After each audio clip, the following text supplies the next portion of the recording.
महत्त्वाची सभा इथे आयोजित केलेली आहे आणि या सभेच्या निमित्ताने मंचावर उपस्थित असलेले महाराष्ट्र नवनिर्माण सेनेचे नेते सन्मान्य बाळा नांदगावकर साहेब, सन्मान्य अभ्यंकरजी, सन्मान्य नितीन सरदेसाईजी, भारतीय जनता पक्षाचे आमचे जिल्हा अध्यक्ष सन्मान्य प्रभाकर सावंतजी, शिवसेनेचे ज्येष्ठ नेते सन्मान्य अडसूळ साहेब, मंचावर उपस्थित असलेले शिवसेनेचे जिल्हा प्रमुख सन्मान्य आगरेजी, राष्ट्रवादी काँग्रेसचे जिल्हा अध्यक्ष सन्मान्य अभित नाईकजी, मंचावर उपस्थित असलेले महायुतीचे सगळ्या घटक पक्षाचे सर्व प्रमुख नेते, समोर उपस्थित असलेले सर्वच वडीलधारी मंडळी, बंधू भगिनींनो आणि माझे सर्व तरुण मित्रांनो, आता काही क्षणातच सन्मान्य राजसाहेब ठाकरे आणि सन्मान्य राणे साहेब हे या मंचावर येणार आहेत आणि त्या अगोदर कमी बॉलमध्ये जास्त रन बनवण्याची जबाबदारी आमच्यासारख्या खेळाडूंवर आहे.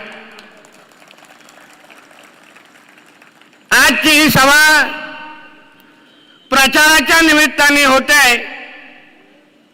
मी नांदगावकर साहेबांना सांगेन की साहेब, काल पण इथे एक सभा झाली, ग्राउंडच्या पेक्षाही 50% पुढे स्टेज बांधला गेला आणि आमच्या सिंधुदुर्गामधल्या लग्न समारंभाला पण कालच्या सभेमध्ये पेक्षा जास्त गर्दी असते, एवढी छोटीशी सभा कालच्या इकडे झालेली होती.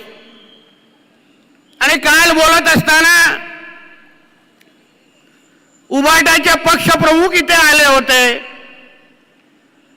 त्यांचे 10 वर्ष त्यांचे खासदार 2014 आणि 19ला आदरणीय मोदी साहेबांना बघून त्यांना इकडच्या रत्नागिरी सिंधुदुर्गाच्या जनतेने मतदान केलं आणि कालच्या सभेमध्ये माझ्या निवडून गेलेल्या खासदारांनी 10 वर्ष नेमकं काय केलं हे सांगण्यापेक्षा फक्त शिव्या शाप देण्याच्या पलीकडे पक्षप्रमुखांनी काही केलं नाही.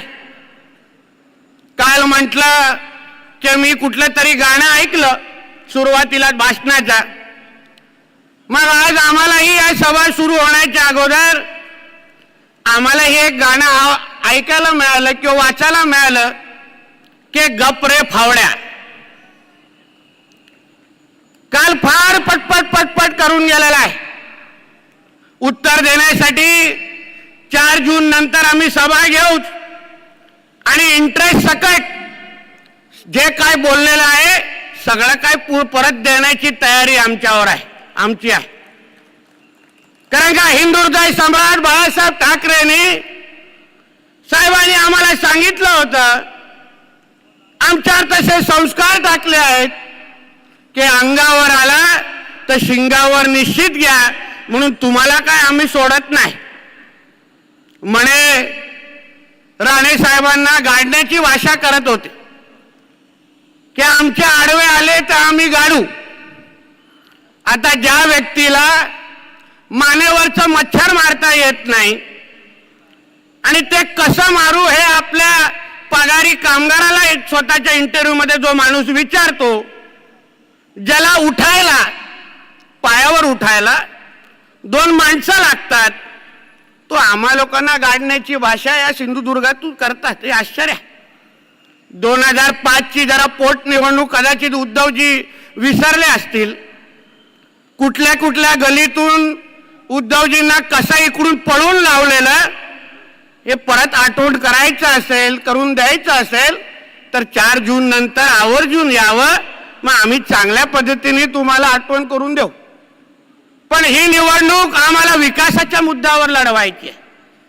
आमच्या सिंधुदुर्ग रत्नागिरीमध्ये जे काही 10 वर्ष एक निष्क्रिय खासदार इथे निवडून गेला, ज्या पंतप्रधान मोदी साहेबांना बघून आमच्या इकडच्या मतदारांनी त्याला निवडून दिलं, त्याला खासदार म्हणून पाठवलं. हे गेली 10 वर्ष त्यांनी रडण्याच्या पलीकडे आमच्या ह्या मतदारसंघामध्ये काहीही केलं नाही. हे आम्हाला गावागावामध्ये मतदार सांगताय. त्यांनी एक असा प्रश्न आमच्या ह्या मतदारसंघाचा सोडवला, याबद्दल थोडी माहिती द्यावी, कुठेतरी माहिती द्यावी. BSNLचा प्रश्न असो, इकडच्या रस्त्यांचा प्रश्न असो, कुठलाही प्रश्न या गेल्या 10 वर्षामध्ये हे विनायक राऊत नावाचा प्राणी सोडूच शकला नाही. फक्त जेव्हा काय कॅमेरा समोर आला की नुसतं शिवाय शाप देणं, राणे साहेबांवर टीका करणं, आमच्या फडणवीस साहेबांवर टीका करणं, आमच्या मोदीजींवर टीका, एवढाच एक कलम कार्यक्रम. अरे बाबा 10 वर्ष तू नेमकं काय दिवे लावले, तू तरी बोलला पाहिजे, किंवा काल तुझ्या पक्षप्रमुखाने तरी आम्हाला सांगितलं पाहिजे होतं, तेवढं आम्हाच्याही ज्ञानात भर पडेल. आता आमचे केसरकर साहेब थोड्या वेळ पोचतील. सावंतवाडीमध्ये खरं म्हटलं सावंतवाडीकरांना आज मेजवानी आहे, कारण का कधी नाही तर आमच्या सिंधुदुर्गामध्ये पेंग्विन पाहायला मिळणार आहे. आलाय तिकडे पट करायला, म्याव म्याव करायला. थोडं म्याव म्याव बोललं, एवढी मिरची झोंबली नांदगावकर साहेब 15 दिवस जेलमध्ये टाकली. पण याला बघितल्यानंतर, ऐकल्यानंतर हा कुठल्या आवाजाने बाळासाहेबांचा नातू वाटतो, हा खरं म्हणलं तर संशोधनाचा विषय आहे. मला मत द्या. हे बाळासाहेबांचा नातू बोलूच शकत नाही. आमच्या अमितजीनं बघा कसं ठणकावून भाषण करतात, वाटतात की बाबा बाळासाहेबांचे सगळे गुण घेतलेले आहेत. हा फॉल्टी पीस आहे, फॉल्टी पीस आहे.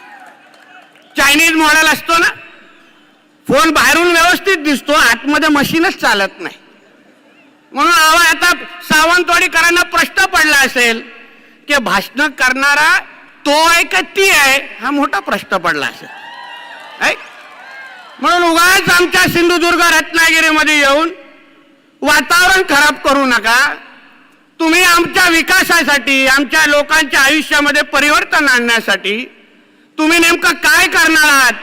तुमच्या खासदारांनी 10 वर्ष, तुमचा खासदार 10 वर्षामध्ये 7 वर्ष सत्ताधारी खासदार होता. 2014 ते 19 मध्ये जेव्हा शिवसेना भाजपची सत्ता केंद्रात आणि राज्यात होती, तेव्हा तुमच्या खासदार विनायक राऊतांनी काहीही केलेलं नाही. मग तर 2.5 वर्ष उद्धव ठाकरे स्वतः मुख्यमंत्री होते, तिथेही हे मासे आमच्यासाठी काय करू शकले नाही. आणि आता शेमड्यासारखं रडण्याचं काम सुरू आहे की मी विरोधी पक्षाचा आमदार आहे, मी खासदार आहे, मी काहीच करू शकलो नाही. संपलेले विषय सगळे बाहेर आणतायत. सिडकोचा कुठला तरी विषय बाहेर काढलेला आहे. आता सिडकोचा विषय इथे कुठल्या जनतेच्या चर्चेत पण नाही, कोण विचारत पण नाही. सिडकोची जे काय ती काय बातमी किंवा जी काय अधिसूचना होती ती रद्द पण झाली आहे, त्याची काय चर्चा पण नाही. आणि मी पण आमच्या ह्या मतदारसंघाच्या जनतेला विश्वास देईन, 4 जूनला तुमचे खासदार हे सन्मान्य राणे साहेब असतील. या कोकणावर येणारा प्रत्येक संकट गेली 35 वर्ष राणे साहेबांनी तुमच्यापर्यंत कधीही पोचू दिला नाही. म्हणून भविष्यामध्ये पण तुम्ही या सिडको फिडकोची चिंता करू नका, एवढा विश्वास मी माझ्या इकडच्या जनतेला दे. पण कधीतरी त्या विनायक राऊताला आला तर त्याला विचारा की बाबा सिडको करतोयस ना, सिडकोचा फुल फॉर्म तरी बोल बाबा, काय म्हणतात, काय अर्थ आहे त्याला. आता पाणबुडी प्रकल्पाच्या बद्दल बोलला, आता आमचे केसरकर साहेब पोचतील बरोबर. पाणबुडी प्रकल्प सावंतवाडी वेंगुर्ला मध्ये आणणार होते. आता त्या पाणबुडी प्रकल्प जेव्हा आला तेव्हा हाच पेंग्विन तिकडे पर्यटन मंत्री म्हणून होता.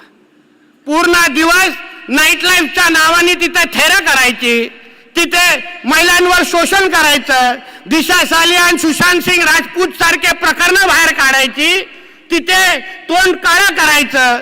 आणि महाराष्ट्राकडे येणारे हे चांगले प्रकल्प पर्यटन मंत्री म्हणून ह्यांनी लक्ष दिलं नाही, ह्याच्यामुळे इकडं तो प्रकल्प होऊ शकला नाही. म्हणून कोकणाचा कोण खऱ्या अर्थाने विरोधक असेल तर हे उद्धव ठाकरे आणि त्यांचा तो पेंग्विन आहे, एवढं मी ह्या निमित्ताने आवर्जून सांगित. म्हणून उगाच तुमची जे काय पाप आहेत ना ते आमच्यावर टाकू नका. तुम्ही काय करू शकता ते सांगा. आता कालच्या त्या सभेमध्ये आमच्याकडे पण आहेत मित्र, मध्ये मध्ये मुद्दामून सभा दाखवतात, काहीतरी क्लिप दाखवतात. आमचे पत्रकार मित्र आहेत, इकडे आले तर तिकडे बरोबर जातात, पुरे दिवस बातमी चालली पाहिजे ना. तर नंतर आले काय साहेब बघा हे लोक असे असे बोललेले आहे.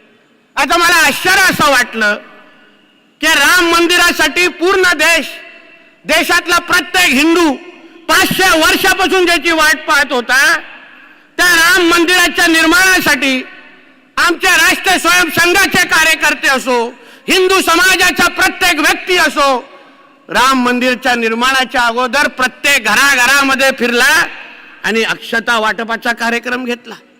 हे पुण्य काम हिंदू समाज उत्स्फूर्त पद्धतीने करत होता. आणि कालचा तो कुडाळ मालवणचा आमदार आपल्या नेत्याला खुश करण्यासाठी, तिथे काहीतरी मी चांगलं बोलतो हे दाखवण्यासाठी काल त्यांनी असंख्य हिंदू समाजाचा अपमान त्यांनी या निमित्ताने केला. त्यांनी सांगितलं जी काय अक्षता वाटली गेली, घराघरामध्ये ज्या अक्षता जे हातात दिला गेला राम मंदिराच्या निमित्ताने, ती किराण्याच्या दुकानातून आणली गेली होती. हे आश्चर्य आहे. म्हणजे नेत्याला खुश करण्यासाठी ज्या हिंदू समाजातून तुम्ही येता त्यांचंही अपमान करण्याचं काम इकडचे उबाटाचे लोकप्रतिनिधी आमदार करत असतील तर त्याला चोख उत्तर येणाऱ्या 7 मेला हिंदू समाज निश्चित पद्धतीने देईल, एवढा विश्वास या निमित्ताने मी व्यक्त करतो. म्हणून परत जाता जाता आपल्या सगळ्यांना विनंती करेन, जे काय बोलायचं आहे आपले राजसाहेब ठाकरे आणि राणे साहेब निश्चित पद्धतीने बोलतील, आपल्याला सगळ्यांना समजवतील. पण मी आपल्याला विनंती करणार आहे की तिन्ही पक्षाच्या सगळ्या पक्षाच्या महायुतीच्या कार्यकर्त्यांनी आपल्याकडे आजची रात्र आहे, उद्या आहे आणि परवा मतदान आहे, जागता पहारा दिला पाहिजे. आजपासून 7 तारखे रात्रपर्यंत कोणीही झोपता कामा नये असा निर्धार करून तुम्ही दिवस रात्र मतदारांपर्यंत पोहोचण्याचं काम करायला पाहिजे. कारण का परत 5 वर्ष परत चुकून तो अगर विनायक राऊत परत इथे बसला तर वरती मोदी साहेब चांगले निर्णय घेत असताना ते आपल्या सिंधुदुर्ग रत्नागिरीच्या मतदारांपर्यंत पोहोचूच शकणार नाही, अशी अवस्था इकडच्या मतदारांची होईल. तुम्ही एक लक्षात घ्या की राणे साहेबांना मत म्हणजे मोदी साहेबांना मत, मोदी साहेबांना मत म्हणजे विकसित भारताला मत, असा निर्धार करून तुम्ही येणाऱ्या 7 मेला कमळ या चिन्हावर मतदान करून सन्मान्य राणे साहेबांना ऐतिहासिक मताधिक्य करून निवडून द्या, एवढीच कळकळीची विनंती या निमित्ताने करतो. आणि परत एकदा आदरणीय महाराष्ट्र नवनिर्माण सेनेचे प्रमुख सन्मान्य राजसाहेब ठाकरेंना आणि सर्व महाराष्ट्र नवनिर्माण सेनेच्या नेते मंडळींना या भागाचा लोकप्रतिनिधी आमदार म्हणून आपल्या सगळ्यांचं मनापासून स्वागत करतो. इथेच थांबतो. जय हिंद, जय महाराष्ट्र. धन्यवाद नितेशजी. आजच्या या प्रचार सभेला शुभेच्छा देण्यासाठी म्हणून महाराष्ट्र नवनिर्माण सेनेचे आमदार श्रीयुत राजू पाटील देखील उपस्थित आहेत. आणि यानंतर मी दीपक केसरजी यांचं स्वागत करून त्यांना कृपया उपस्थितांना मार्गदर्शन करण्याची विनंती करतो.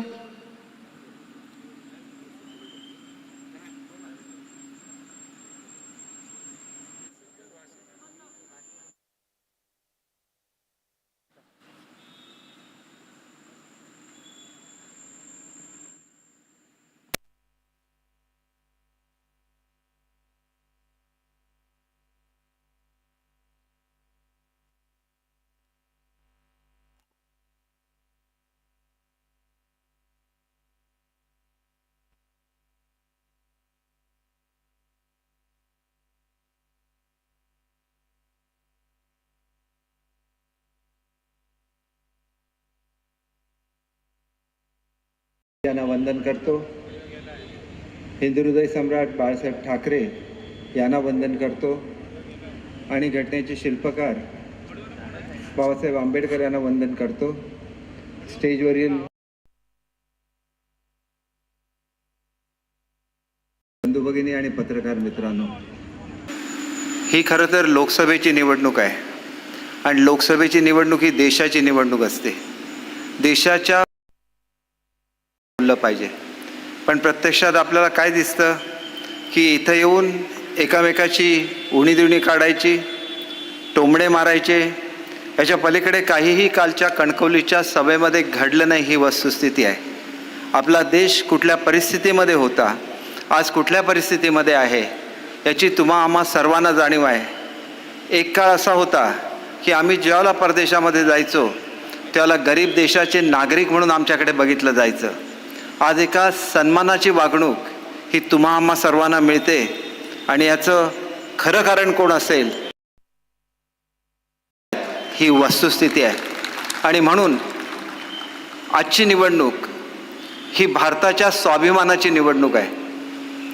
आपण जर भारताचं एकंदरीतच तुलना केली तर आपल्या लक्षात येईल की एक काळ असा होता की आम्ही शस्त्रास्त्र आयात करायचो. मोदी साहेबांनी मेक इन इंडिया सुरू केलं आणि आज भारत हा जगातला 3ऱ्या क्रमांकाचा शस्त्रास्त्राचा निर्यातदार आहे. कुठल्याही देशाची हिंमत होत नाही आपल्याकडे वाकड्या डोळ्याने बघण्याची. आपल्या एकमेव असा कोटी लोकांना जो मोफत अन्नधान्य पुरवतो. आपल्या शेजाऱ्याची स्थिती काय आहे? आपल्या देशाचे 2 तुकडे झाले, हिंदुस्थान आणि पाकिस्तान. आणि आपल्यातला एक भाग जो आपल्या अत्यंत जिव्हाळ्याचा आहे तो पाकिस्तानने बळकावला, ज्याला आपण पाकव्याप्त काश्मीर म्हणतो. तुमच्यापैकी अनेक लोक रोज यूट्यूब बघत असतात. यूट्यूबवर गेलात आणि पाक ऑक्युपाईड काश्मीर असं जर आपण त्याच्यावर टाईप केलं तर आपल्याला दिसेल की त्या ठिकाणी लाखोचे मोर्चे निघतात. आणि लाखोचे मोर्चे निघाल्यानंतर त्याच्यामध्ये घोषणा काय असते की आम्हाला मोदी साहेबांसारखा पंतप्रधान पाहिजे आणि आपल्याला पुन्हा एकदा भारतामध्ये जायचं आहे.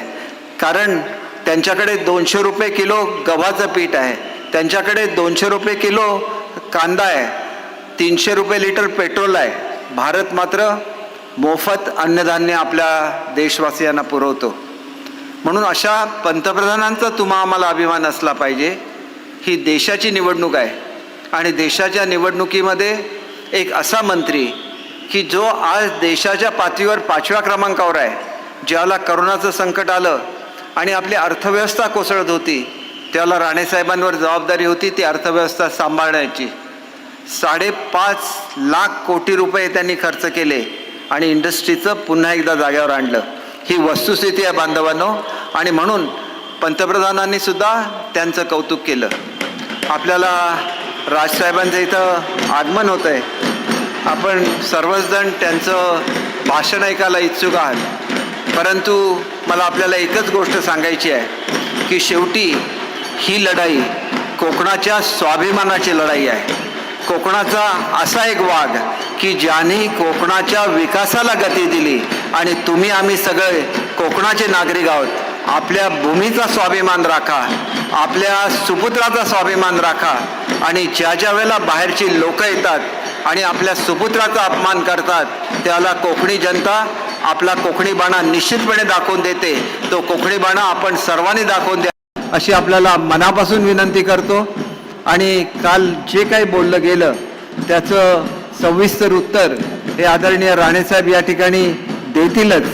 मी मनापासून या ठिकाणी आदरणीय राजसाहेबांचं, आदरणीय राणेसाहेबांचं मनापासून या ठिकाणी स्वागत करतो. आणि आपल्याला काही गोष्टी या निश्चितपणे सांगितल्या गेल्या पाहिजेत. एक गोष्ट मी आपल्याला सांगू इच्छितो की शेवटी शिवसेना म्हणजे कोणाची शिवसेना आहे? शिवसेना ही बाळासाहेबांच्या विचाराची शिवसेना आहे. आणि म्हणून कालच अमित शहाजींनी सांगितलेलं आहे की बाळासाहेबांच्या विचाराचे खरे वारसदार कोण आहेत तर ते राजसाहेब आहे, ते आदरणीय राणेसाहेब आहे, आदरणीय शिंदे साहेब आहे. मी मनापासून आदरणीय राजसाहेबांचं स्वागत करतो आणि माझे 2 शब्द संपवतो. रत्नागिरीचा मला नेता करारी, जनतेचा कैवारी, स्वाभिमानाची भरारी.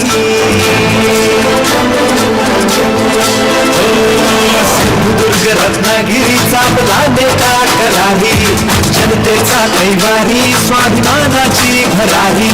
प्रखर ध्येय हे त्याचे अन्यायावर प्रहार करणे, जिंकून आणू महायुतीला आपण बहुमताने. विजयी हो साहेब आपले, नारायण राणे आपले दादा नारायण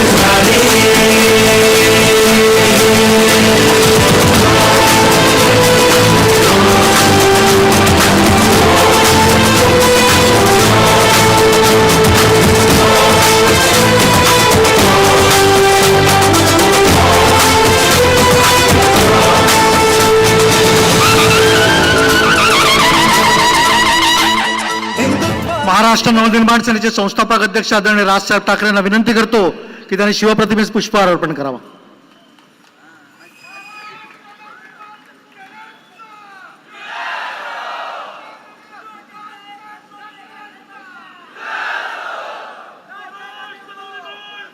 छत्रपती शिवाजी महाराज की जय भवानी.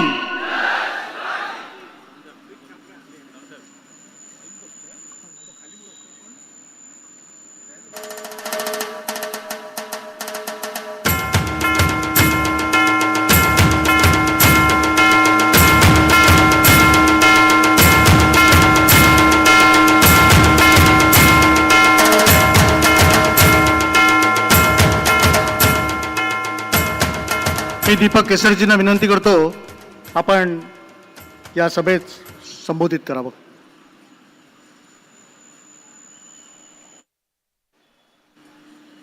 मी एक दोन गोष्टीच आपल्याला सांगतो ज्या गोष्टी शिवसैनिकांना माहिती नाही आहेत. 1989 साली दीनाबामा पाटील हे त्यावेळेला आमदार होते आणि कामगार नेते होते आणि त्यावेळेला मुलुंडला एक सभा झाली आणि त्या मुलुंडच्या सभेमध्ये पवारसाहेब हे बाळासाहेबांबद्दल बोलले आणि बाळासाहेबांच्या काही व्यक्तिगत गोष्टींवर सुद्धा त्यांनी टीका केली. शेवटी ते बाळासाहेब आहेत. त्याच मैदानावर एक आठवड्याच्या आत त्यांनी सभा घेतली आणि पवारसाहेबांचा पूर्ण इतिहास त्यांनी त्या सभेमध्ये सांगितला आणि त्यांना चॅलेंज दिलं की हे खोटं असेल तर तुम्ही शिवाजी पार्कवर या आणि हे खोटं सिद्ध करून दाखवा, नाहीतर मी हे तुम्हाला खरं सिद्ध करून दाखवतो. एका मराठी माणसाच्या राजकीय जीवनाचा हा प्रश्न होता आणि म्हणून त्यावेळेला जोशी सर होते. त्यांनी दोघांची मीटिंग घडवून आणली आणि नंतर समझोता झाला की एकामेकाबद्दल बोलायचं नाही. बाळासाहेबांनी त्याच्यानंतर ही मैत्री शेवटपर्यंत जपली, परंतु शिवसेना मात्र 4 वेळा जी फुटली त्याच्यामध्ये पवारसाहेबांचा निश्चितपणे हात होता. प्रत्येक वेळेला ते त्या ठिकाणी मुख्यमंत्री होते. आणि मला एकच विचारायचं आहे, बाळासाहेबांना ज्यांनी दुःख दिलं त्यांना बरोबर घेऊन आज जर कोणी वावरत असेल, व्यक्तिगत माझा पवारसाहेबांबद्दल अतिशय आदर आहे, परंतु वस्तुस्थिती काय आहे की हे जर घडू शकतं महाराष्ट्रामध्ये तर मग ज्यांच्यामुळे बाळासाहेबांना दुःख झालं त्यांच्याबरोबर युती करायची. बाळासाहेबांनी सांगितलेलं होतं की ज्या दिवशी मला काँग्रेसबरोबर युती करण्याचा प्रसंग येईल त्या दिवशी मी शिवसेनेचं दुकान बंद करेन. हे बाळासाहेबांचं वाक्य आहे. आणि त्याच्यामुळे मला एकच गोष्ट आपल्याला सांगायचं आहे, शिवसेनेची सुरुवात जी झाली मुंबईमध्ये ती कम्युनिस्टांबरोबरच्या लढाईमध्ये झाले. बाळासाहेबांचं फार मोठं एक द्रष्टे असे ते नेतृत्व होतं. त्यांना माहिती होतं की ज्या ठिकाणी कम्युनिस्ट असतील त्या ठिकाणी उद्योगधंदे वाढत नाहीत. त्यांनी त्या काळामध्ये जो लढा दिला, अनेक लोकांना जन्मठेपा झाल्या, ही वस्तुस्थिती आहे. परंतु कम्युनिस्टांचं नाव मुंबईतून त्या ठिकाणी हद्दपार झालं आणि आज परिस्थिती काय आहे की त्याच कम्युनिस्टांबरोबर युती ही उभाठाने केलेली आहे. ही वस्तुस्थिती आहे. एक काळ असा होता की मुंबईमध्ये पाकिस्तान जिंकल्यानंतर फटाके वाजले जायचे. बाळासाहेबांनी ते सगळं बंद केलं आणि आज त्या फटाके वाजवण्यांबरोबर युती करणार हे बाळासाहेबांना कधी आवडलेलं नसणार याची मला खात्री आहे. आणि म्हणून स्टेजवरून काय बोलायचं, मोठ्या मोठ्या लोकांबद्दल मला बोलायचं नाही आहे, पण तुम्ही ज्यावेळेला हिंदुत्व सोडता त्यावेळेला हिंदुत्व हा बाळासाहेबांचा प्राण होता. ही वस्तुस्थिती आहे. माझ्यासारखा मनुष्य मतभेद होऊ शकतात, परंतु मला भाजपमध्ये बोलवलेलं होतं, स्वतः पंतप्रधानांनी बोलवलेलं होतं, संरक्षण मंत्री मला घेऊन गेले, त्यावेळेला सुद्धा मी सांगितलेलं होतं की मोदी साहेबांच्या समोर गेलो तर मला भाजपमध्येच प्रवेश करायला लागेल.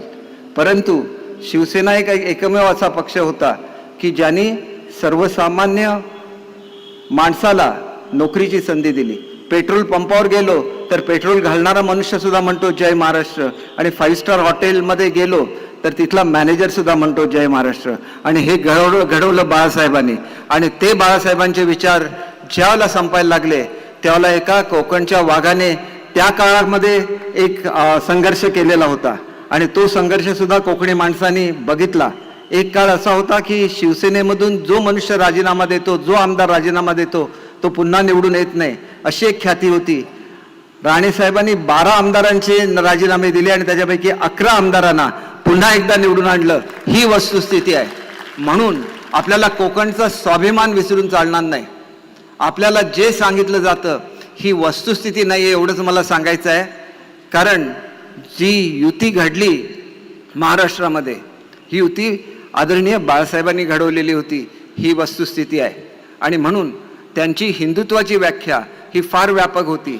हिंदुस्थानमध्ये राहतो आणि ह्या भूमीवर प्रेम करतो तो हिंदू ही त्यांची व्याख्या होती. आणि म्हणून भारतामध्ये राहून कोण पाकिस्तान जिंदाबाद म्हणत असेल तर तो हिंदू नाही.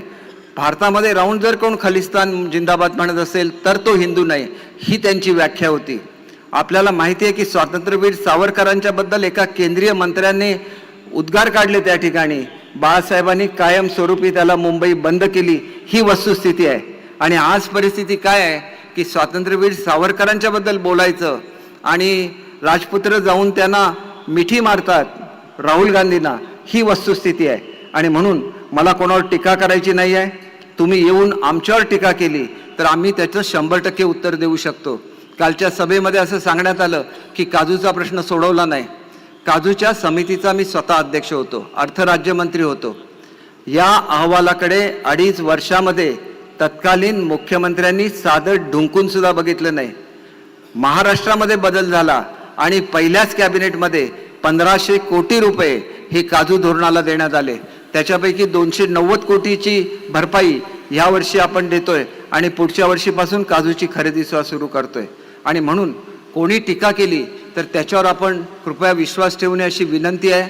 असं सांगण्यात आलं की या ठिकाणची पाणबुडी ही गुजरातला गेली. मी स्वतः अर्थराज्यमंत्री होतो. 65 कोटी रुपये मंजूर केले पाणबुडीसाठी. जवळजवळ 150 ते 200 कोटी रुपये पर्यटनासाठी MTDCला पाठवले.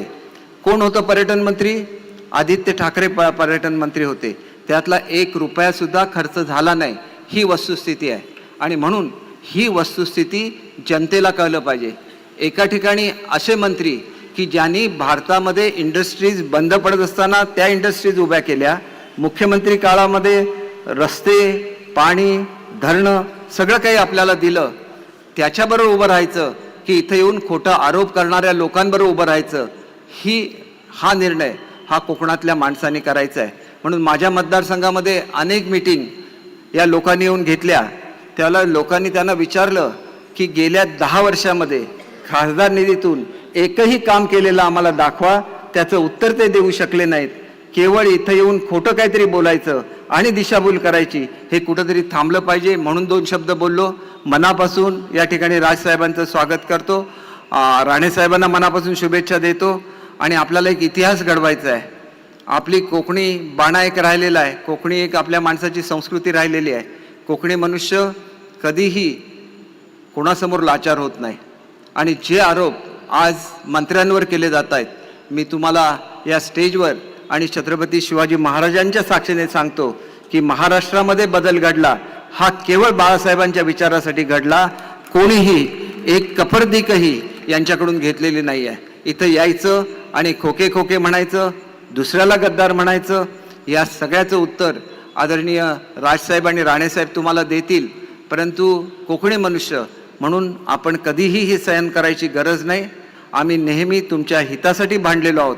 आणि मी आपल्याला खात्री देतो की पुढे सुद्धा राणेसाहेबांच्या नेतृत्वाखाली आम्ही सर्वजण कोकणच्या हितासाठी कार्यरत राहू एवढी आपल्याला ग्वाही देतो. आणि माझे 2 शब्द संपवतो. जय हिंद, जय महाराष्ट्र. धन्यवाद केसरकर साहेब. गार हिंडते आकाशी चित्त तिचे पिल्लापाशी. केंद्रीय मंत्री म्हणून जबाबदारी पार पडताना देखील कोकणावरची एक तसुभरी आस्था कमी न देणारे आपले लोकप्रिय उमेदवार नारायणरावजी राणे यांना विनंती करतो की त्यांनी उपस्थितांना संबोधित करावं.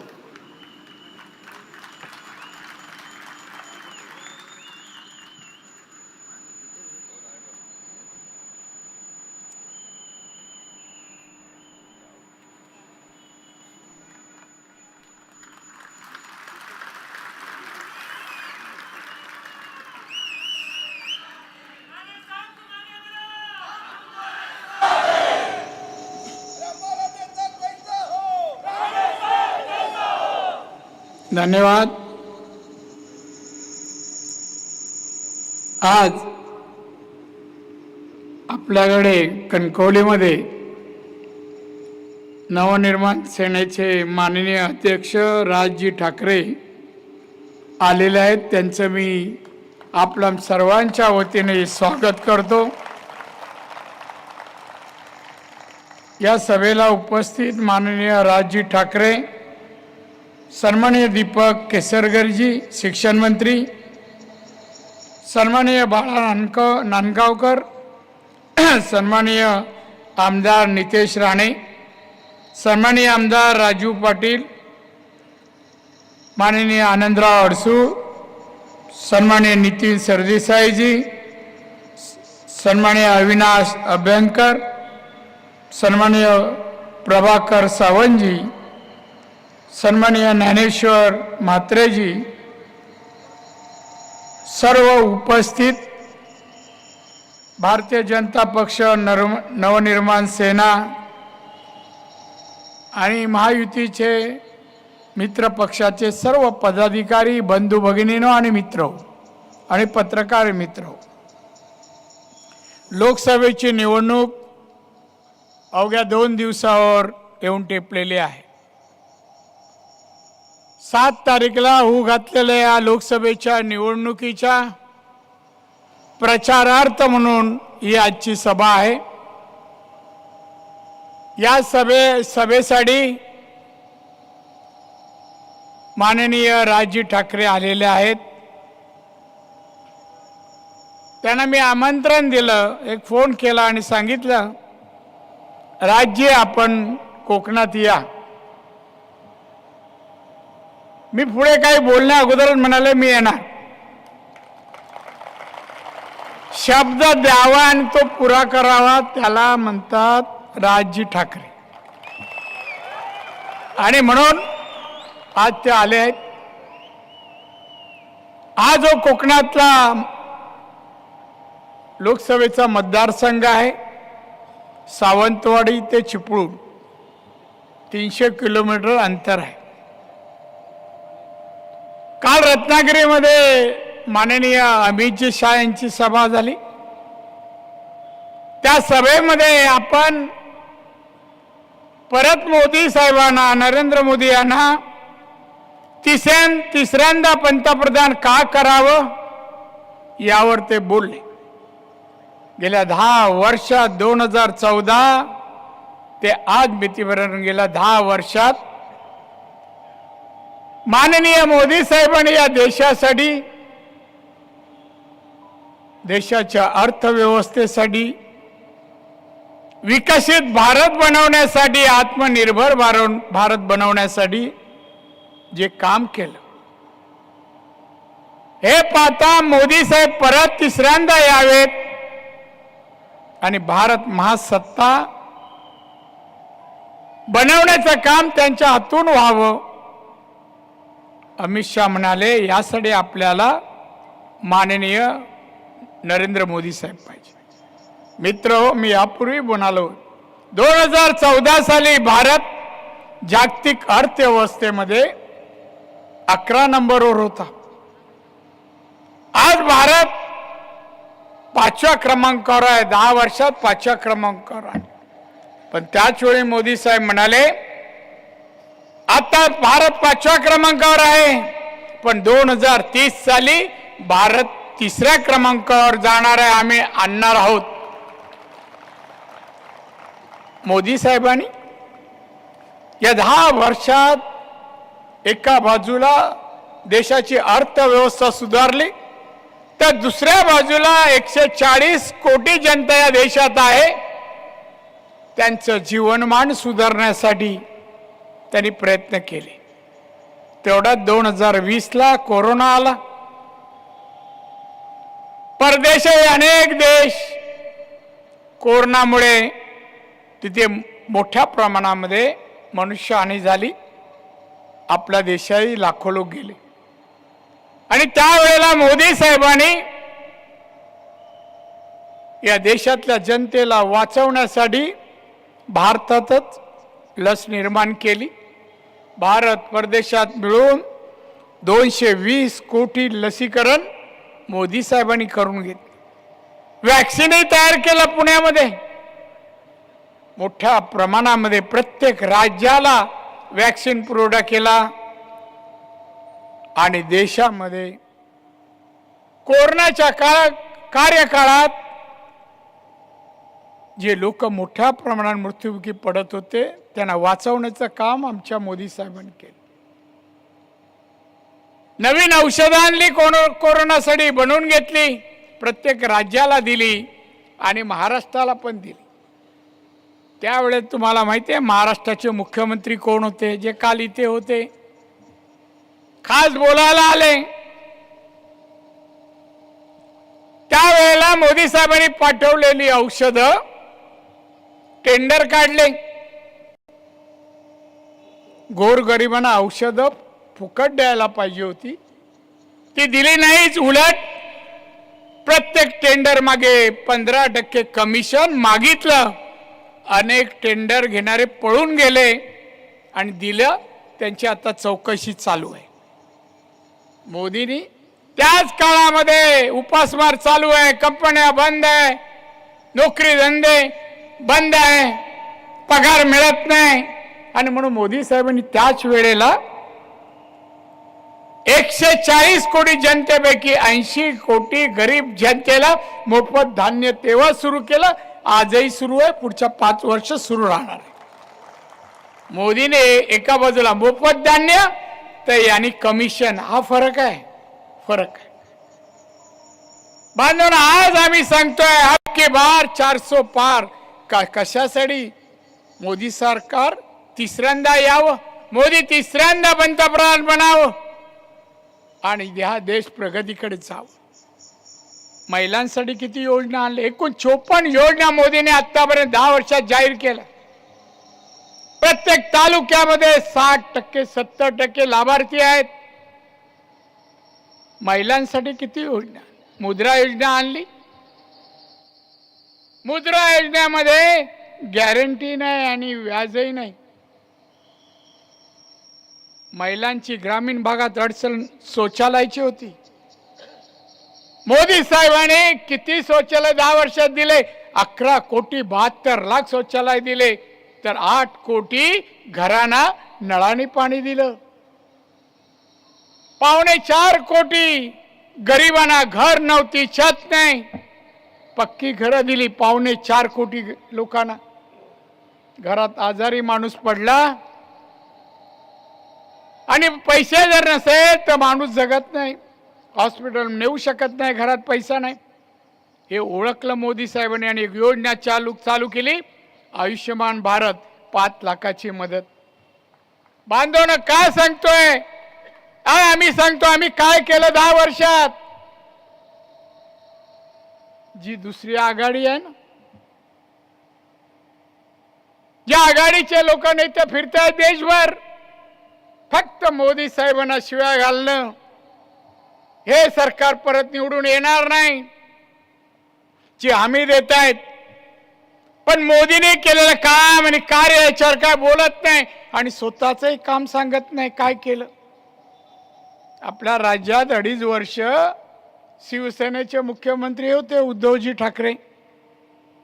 या 2.5 वर्षात त्यांनी जनहितासाठी, लोकहितासाठी, शेतकरी, कामगार काय केलं सांगावं काहीतरी. त्यांनी शिव्या घालायला निवडणुकीनंतर आपण तुम्हाला मैदानं खुली करून देऊ आणि स्टेजी बांधून द्या शिव्या, कारण दुसरं काही येतच नाही. मला पत्रकाराने एक प्रश्न विचारला. प्रश्न असा होता, उद्धवजी ठाकरे आणि राजजी ठाकरे काय फरक? मला फरक प्रत्येक 2 माणसात असतो आणि हा फरक फारच आहे. नाही कोणता? मला राजजी ठाकरे मी ओळखतो ते असे आहेत, माणुसकी जोपासणारे राजजी ठाकरे, मैत्रीचं पावित्र्य टिकवणारे राज ठाकरे, दिलेला शब्द पाळणं हे राजजी ठाकरेंचं वैशिष्ट्य आहे. वक्तृत्व आणि एखादा विषय जनतेला समजून सांगायचा, पटवून सांगायचा, तो त्यांना आत्मसात काही स्किल, कौशल्य फक्त राज ठाकरेंमध्ये आहे. राज ठाकरे राजकारणाचा अभ्यास विद्यार्थी सेनेचे अध्यक्ष असल्यापासून मी पाहतोय. कोणताही विषय चर्चा आणा, त्या विषयाला न्याय द्यायचं काम आतापर्यंत राज ठाकरेंनी केलेलं आहे. असे आमचे राज ठाकरे. आणि आता दुसरे, यांनाही बऱ्याच वर्षापासून ओळखतो. एखादा माणूस रस्त्याने नवीन शर्ट घालून निघाला आणि यांची गाडी मागे असली, बघा नवीन शर्ट शिवलं, कुठून आणलं असेल, पैसे कुठून आणले असतील. अरे पण तुला काय दुःख होतं, ते नवीन शर्ट घातलं, अभिनंदन कर, चांगलं शर्ट आहे. विकृती असलेला माणूस म्हणजे उद्धवजी ठाकरे. आता आम्ही कोणाला काही म्हणतात, तो माझा इतिहास त्यांना, मी वयाच्या 15 वर्षापासून शिवसेनेत बाळासाहेब ठाकरे यांच्या शिवसेनेत 2 रुपयाची पावती फाडून परब क्लासमधून मी शिवसैनिक झालो. मला तेही ओळखतात माझं पूर्ण आयुष्य.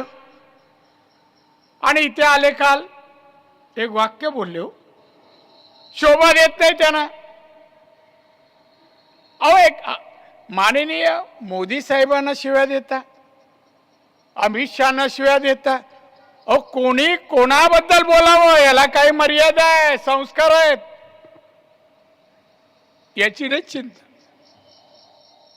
फक्त शिव्या देणं, अब के बार मोदी तडीपार. सोपं आहे काय? किती जण खासदार आहेत?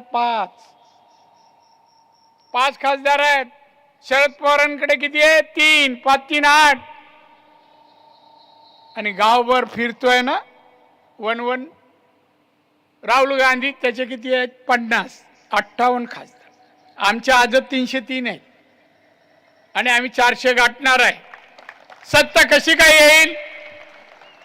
काय राहुल गांधीचा जाहीरनामा मी वाचला, हो हमारी सत्ता आ जाएंगी और हम 1 लाख रुपए हर घर के लिए बैंक में जमा करेंगे. हर घर वाले को 1 लाख रुपया उनके अकाउंट में जमा करेंगे.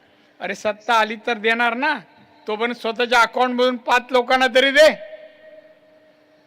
बांधवानं नाही, फक्त हम हे करेंगे वो देंगे. पण आज सत्ता येतच नाही तुमची. तेच उद्धव ठाकरेंचं, तेच उद्धव ठाकरेंना. आता कोणी होते आमचे केसरकर बोलत होते खोके. आता खोक्याबद्दल उद्धव ठाकरेंनी बोलू नये, खरंच बोलू नये. का त्यांनी कधी खोके घेतले नाही? मी कधी मातोश्रीच्या आतल्या गोष्टी कधी जाहीर सभेत बोललो नाही. पण मी एका दिवशी 7:30 वाजता बरोबर मातोश्रीत शिरलो आणि साहेब बसतात त्या कॅबिन मध्ये. कॅबिन उघडली, दरवाजा, आज जातोय तर आज मोजणं चालू आहे स्पीड मध्ये. 3 जण बसले. मी तसंच लिफ्टने वर गेलो साहेबांकडे. साहेब बोलला, काय चाललंय तुमच्या कॅबिन मध्ये? असंच चाललंय, मोजणं चाललंय. अहो उमेदवारांकडून पैसे घेतात. साहेब बोललो, ज्याच्यावर पैसे घेतले त्यांनी 30 वर्ष दिवस रात्र शिवसेनेसाठी आणि केसेस घेतल्या आणि आता त्याच्याकडून पैसे घेतात आणि ते मोजतायत. थांब इथे बेल मारले आणि बोलवलं. हे मी पाहिलंय, तुम्ही त्यांना काय खोक्या म्हणता? कधी उद्धव ठाकरे तुम्ही नोकरी केलीत? कधी व्यवसाय केलात? मर्सिडीज फिरवता कधी केली? काही बोलायचं खोके. अरे तुमच्यावर तुम्हाला सांभाळता आलं नाही. 40 आमदार डोळ्यासमोर बसलेले मीटिंगला चालत गेले, काही अडू शकला नाहीत, काही अडू शकलं नाही. यावरून तुमची पात्रता, तुमची कुवत, क्षमता हे माहिती आहे सगळ्यांना. हे दमबिम द्यायचं काम तुमचं नाही हो. असं नाही की आम्ही सोडलं आणि तुमच्याकडे दिलं आणि तुम्ही चालू केलं, असं पण नाही ना. आम्ही काही सोडलं नाही. म्हणे आडवे आला तर गाडून पुढे जाईन. कसं जाणार? एक त्या गाड्याला ताकद लागते, वाकायला लागतं, ते तुम्हाला जमत नाही वाकायला. 20 पावलाच्या वर चालू शकत नाही आणि कोणाला गाडणार? नाव घ्या ना म्हणा. हे नको बोलू. शेवटी आम्ही माननीय बाळासाहेबांना आठवतो आणि त्यांच्या पुत्राबद्दल बोलताना जीवावर येतं. आमच्याबद्दल असं काय बोलू नका. आम्ही कृती करणारी माणसं आहे, आम्ही बोलणारी माणसं नाही आहोत.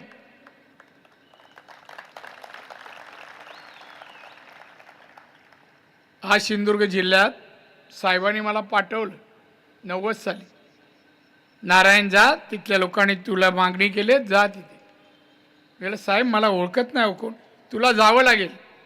आणि आलो. 34 वर्ष आली. काय नाही सिंधुदुर्गात केलं हो? तुम्हीच सांग, मला सांगायची गरज नाही. काल कोणतरी उठून सांगायला पाहिजे होतं.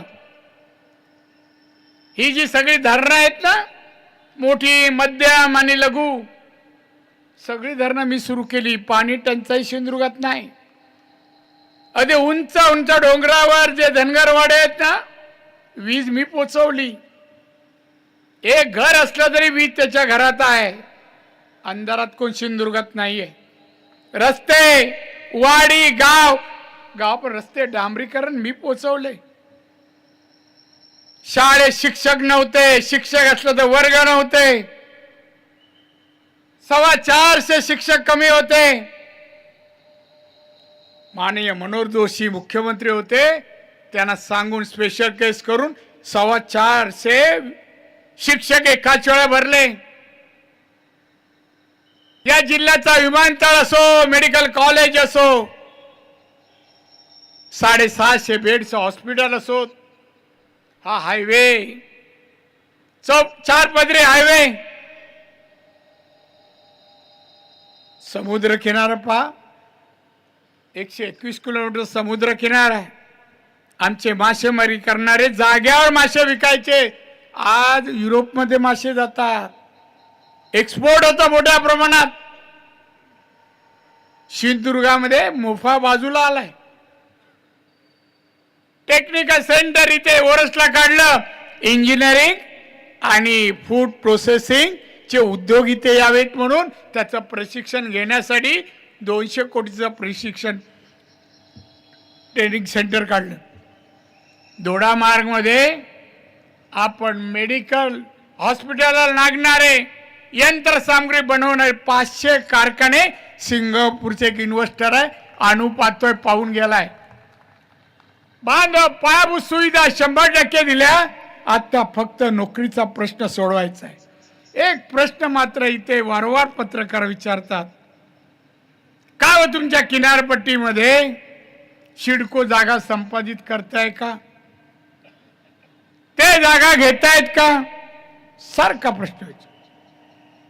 मी सांगू इच्छितो, जर सरकारी अधिकारी कोण असतील, असं काय म्हणत जरी असेल ना, सिंधुदुर्ग किंवा कोकणातल्या कुठल्याही किनारपट्टी सिडकोने 1 इंच जागा खरेदी करायला देणार नाही, ॲक्विशन करायला देणार नाही. इकडे ॲक्विशन करायचं आणि दुसऱ्याला द्यायचं. इथे नाही. आम्ही मरीन पार्क नाही होऊ दिला हो जपान सरकारचं, मासेमारीवर परिणाम होईल म्हणून नाही दिलं. संविधान नवीन पुढी सोडली. म्हणजे परंत पूज्य बाबासाहेब आंबेडकरांनी घटना बनवली. हे घटना बघा बदलू पाहतायत मोदी साहेब. कोणी सांगितलं तुम्हाला? स्वप्न पडतात का न झोपता? मोदी साहेबांनी स्वच्छ शब्दात सांगितलं, अमित भाई शहानी सांगितलं, आम्ही घटना बदलत नाही. परमपूज्य बाबासाहेब आंबेडकरांना आम्ही दैवत समजतो, नतमस्तक होतो. पण हे बोलण्याचा अधिकार काँग्रेस आणि त्यांच्या मांडी लावून बसलेले उद्धव ठाकरे शिवसेना यांनी, शरद पवार यांना आहे का बोलण्याचा अधिकार? या काँग्रेसने, बांधवांनो, काँग्रेसने 80 वेळा घटना 60 वर्षात बदलली. 80 वेळा. मग 80 वेळा घटना बदलली. सावरकरांबद्दल न बोलायचं बोलतायत राहुल गांधी, सोनिया गांधी, शरद पवार. ज्या स्वातंत्र्यवीर सावरकरांबद्दल माननीय बाळासाहेबांना गर्व होता, अनेक वेळा उल्लेख करायचा त्यांच्या कर्तृत्वाबद्दल. आणि आज जे सावरकरांविरुद्ध बाबासाहेबांच्या घटनेबद्दल बोलतात, त्यांच्या मांडीला मांडी लावून बसतायत आणि आम्हाला बोलतात तुम्ही घटना बदलताय, संविधान बदलने चला है, संविधान हम नहीं बदल रहे, फक्त खोटे आरोप करतायत। मोदी साहब बोले ये महाराष्ट्र में एक आत्मा भटक रहा है, अस्वस्थ है, वो भटक रहा है। लगे दुसऱ्याशी नाव न घेता दुसऱ्यांनी खुलासा केला पवार साहेबांनी, हा माझा आत्मा भटकतोय। महागाईसाठी जनतेला महागाई वाढली आहे, तेव्हा जनतेची चिंता आहे, माझा आत्मा अस्वस्थ आहे। गरिबीमुळे आणि महागाईमुळे नाही, शेतकरी आणि महागाईमुळे। मला पवार साहेब विचारायचं आपल्याला, आपलं वय आता 84 वर्ष आहे, आपण 12 वर्ष केंद्रात कृषी मंत्री, 10 वर्ष 2 वर्ष संरक्षण मंत्री होता, महाराष्ट्राचे 4दा मुख्यमंत्री होता, 1 2 3 4 वेळा। एवढे वर्ष मंत्री केंद्रात राज्यात मुख्यमंत्री असतानाही या देशातला शेतकरी गरीब आहे, तो आर्थिक सबळ करण्यासाठी तेव्हा काही सुचलं नाही, तेव्हा अस्वस्थता आली नाही, तेव्हा गरीब दिसला नाही, महागाई तेव्हा जाणवली नाही। काही सोयीचं बोलायचं आम्हाला माहिती आहे, आणि मोदी साहेबांना उलटा टोला मारता, हा मी आहे, मला माहिती आहे तुम्ही कबूल करणार, तुम्ही नेहमी अस्वस्थ असता, पण त्याच्यावर मार्ग कधीच काढत नाही, अस्वस्थता जावी म्हणून। असोत बांधवना, आपल्याला हा सिंधुदुर्ग, रत्नागिरी, हा कोकण आर्थिक सबळ करायचं आहे, इथे बेकारी ठेवायची नाहीये।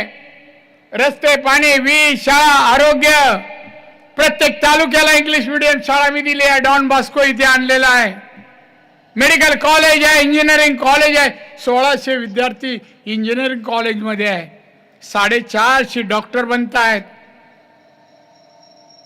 महिलांचे फूड प्रोसेसिंगचे क्लस्टर आपल्या जिल्ह्यात येत आहेत, महिलांसाठी, नोकऱ्यांसाठी, मुद्रासाठी 20 लाखाचं लोन, याच्यामध्ये व्याजही नाही आणि गॅरंटी नाही। हे सगळे उद्योग या कोकणामध्ये येणार। आपल्याला मी सांगेन, मी मंत्री जेव्हा पहिल्यांदा झालो तेव्हा माझ्याजवळ 8 कोटी उद्योजक होते, 18 कोटी कामगार, या 8 कोटीमध्ये 13% फक्त महिला उद्योजक होत्या। आज विचाराल 29% महिला उद्योजक या राजवटीत झालेले आहेत। मला असं म्हणायचं आहे, मी तर हे सगळं काम कार्य लोकांसमोर आहे, चौपदरी रस्ता आहे, ब्रिज, मोफा विमानतळ, काल म्हणाले मोफा मी आणला, कुठून आणलास रे, कुठल्या दुकानात मिळाला तुला, कळत नाही। अरे काय चोरेल म्हणा, कसा एअरपोर्ट मिळतो ते तर सांगा तरी, झाला पद्धत तरी सांगा।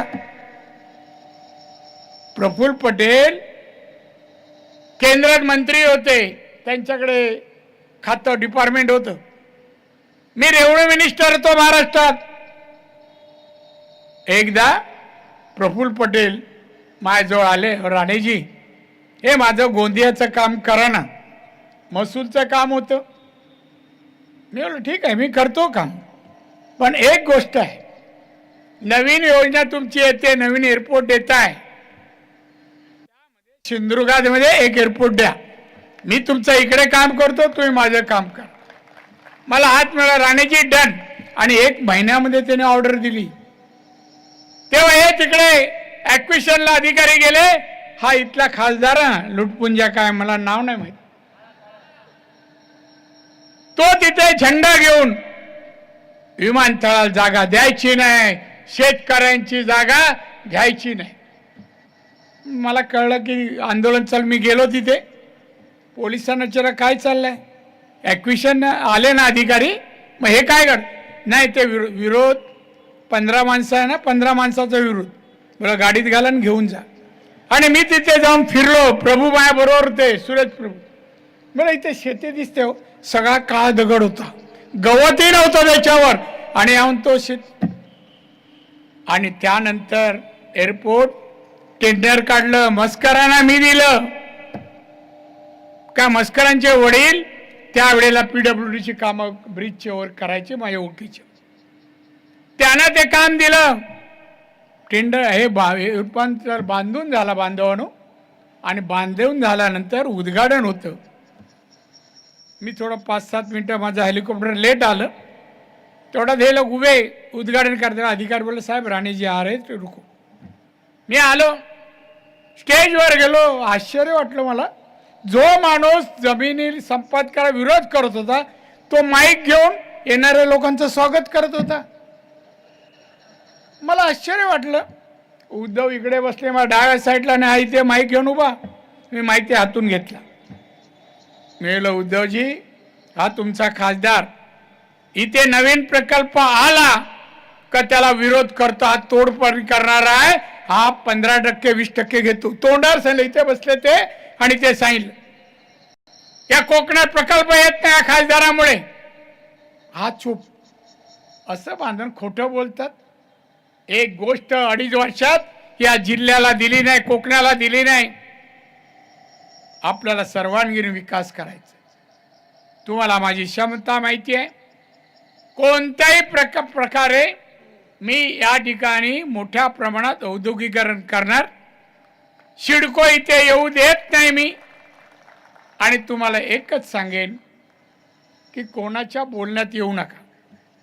आता पत्रकार बरेच पाहुण्यासारखे आलेत, 25-30 संपादकांनी दिलेले प्रश्न घेऊन आले, विचारतायत. मी उत्तरं देतो आहे, कारण ते सुखांचा प्रवास परतीचा होत, आणि म्हणून मी त्यांना उत्तरही देतो. पण आपण सांगतो सिंधुदुर्ग रत्नागिरी चा लोकसभा मतदारसंघ मोदींनी 400 पार सांगितले, ते 400 मध्ये 100% असणार म्हणजे असणार. आणि म्हणून जास्त न बोलता बंधू भगिनीनो, आतापर्यंत 34 वर्ष तुमच्या सानिध्यात सहवासात वावरताना तुम्ही प्रेमच माझ्या वाट्याला दिलंय, माझ्यावर विश्वास टाकलेला आहे. मी तुमचा फार ऋणी आहे. मला राज्याचं मुख्यमंत्री पद मिळालं, माननीय बाळासाहेब ठाकरे यांनी दिले. माननीय बाळासाहेबांच्या मार्गदर्शनामुळे अनेक पदं मिळाली. त्या पदावर मी यशस्वी झालो. आज खरं म्हणजे ही निवडणुकीसमोर लोकसभेमध्ये मी जात असताना माननीय बाळासाहेबांची आठवण येते. आज साहेब हवे होते, म्हणजे वन फिरून शिव्या देत आहेत ना, त्या दिल्या नसत्या. जाऊ दे, मी नाव घेणार नाही. त्यांनी जे काय पत्रकारांच्या भाषेत बोलले ना, आडवा गेला तर अमुक तमुक, त्या दिवसाची वाट बघतोय. आपण आपलं काम करूया. तुम्ही विश्वास आणि प्रेम देता, असंच चालू ठेवा. येणाऱ्या 7 तारीखला तुम्ही सर्वजण नातेवाईकांसह, मित्र मंडळी, शेजारी पाजाऱ्यांना सांगा, या वेळेला एकच ध्यास, एकच काम. 7 तारीखला सकाळी लवकर 11च्या आत जाऊन मतदानाच्या लाईनीत राहा, नंतर ऊन येतं. आणि म्हणून उष्णतेचा त्रास होऊ नये म्हणून तुम्ही सर्वांनी जावं. सर्वांनी जाऊन 100% मतदान या भागातून, सिंधुदुर्ग रत्नागिरीतून व्हायला पाहिजे. आणि 400 मध्ये तुमच्या हक्काचा, तुम्ही हाक माराल ते ओम म्हणणारा खासदार असायलाच पाहिजे. आणि म्हणून तुम्ही मतदान करून निवडून द्याल असे या ठिकाणी निवडून द्या विश्वास व्यक्त करून माननीय राजजी ठाकरे यांना परत एकदा त्यांचे आभार मानत असताना त्यांना दीर्घ आयुष्य आणि उत्तम आरोग्य, त्यांच्या मनोकामना माझा रामेश्वर पूर्ण करू दे अशी प्रार्थना करतो, रजा घेतो. जय हिंद, जय महाराष्ट्र. मी महाराष्ट्र नवनिर्माण सेनेचे अध्यक्ष आदरणीय राजसाहेब ठाकरे यांना विनंती करतो की त्यांनी उपस्थितांना संबोधित करावं.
रडू नको रडू, सांगितलंय.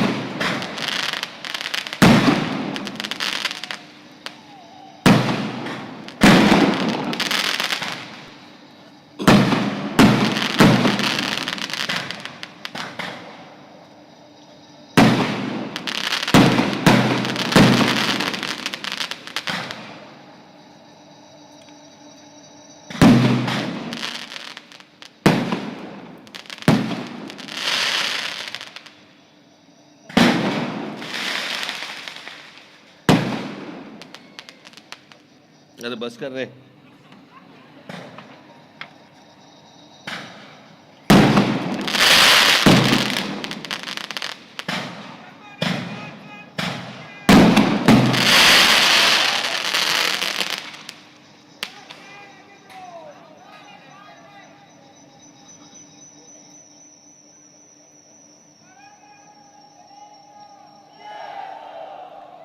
व्यासपीठावरती उपस्थित असलेले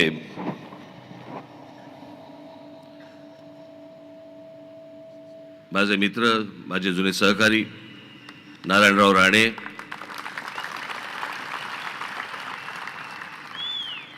मान्यवर व्यासपीठ आणि माझ्या जमलेल्या सर्व हिंदू बांधवांनो, भगिनींनो आणि मातांनो,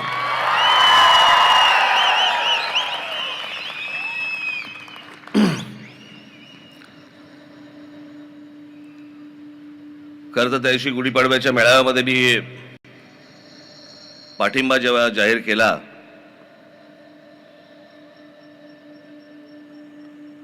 तेव्हा काही फारसं मनात नव्हतं की कुठे सभा घ्यायला लागतील.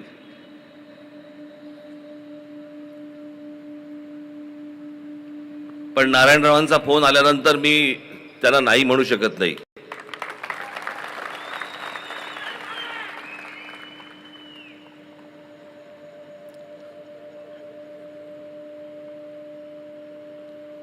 कारण मी संबंध सांभाळणारा माणूस आहे.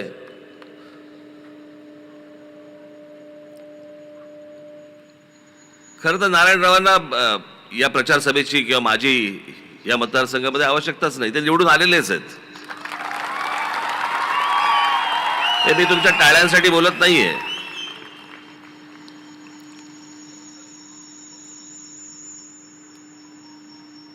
हा इतका सुंदर देखणा असा हा प्रदेश आहे. या प्रदेशामधली सिंधुदुर्ग रत्नागिरी मधली जनता सुजाण आहे.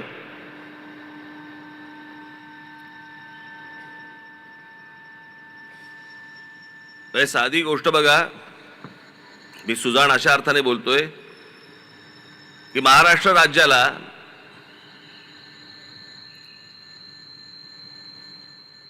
नऊ भारतरत्न आहेत. त्या 9 भारतरत्नांपैकी तुम्ही जर नीट काढलेत सगळे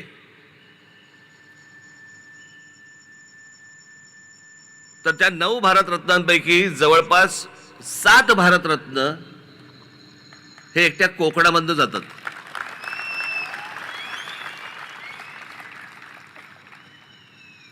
पावा काणे असतील, धोंडो केशव कर्वे असतील, विनोबा भावे असतील, सचिन तेंडुलकर असतील, लता मंगेशकर असतील, भीमसेन जोशी असतील, बाबासाहेब आंबेडकर, आमचे बाबासाहेब देखील इथले, त्यांचा जन्म इंदोरचा, पण सगळं काही झालं. आणि त्यातलं सगळ्यात महत्वाचं म्हणजे त्यातले 4 भारतरत्न हे एकट्या दापोलीतले आहेत.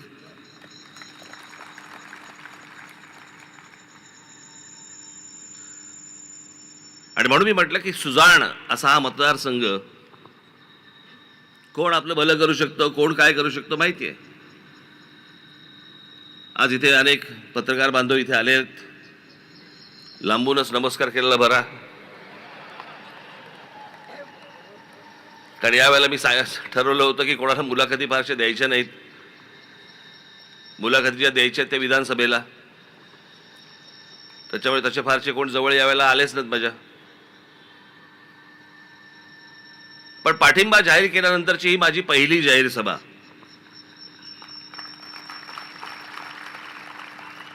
आणि मग मी तो पाठिंबा का जाहीर केला, कशासाठी केला, हे मला असं वाटतं मी गुढीपाडव्याच्या सभेमध्ये मी सांगितलं होतं.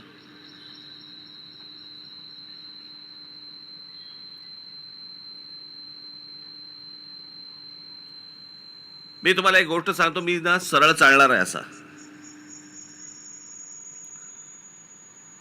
माझ्या माता भगिनींनी जरा कानात बोटं घालावीत, कारण मध्ये मध्ये आमच्यातले ठाकरे जेनेटिकली प्रॉब्लेम येतो.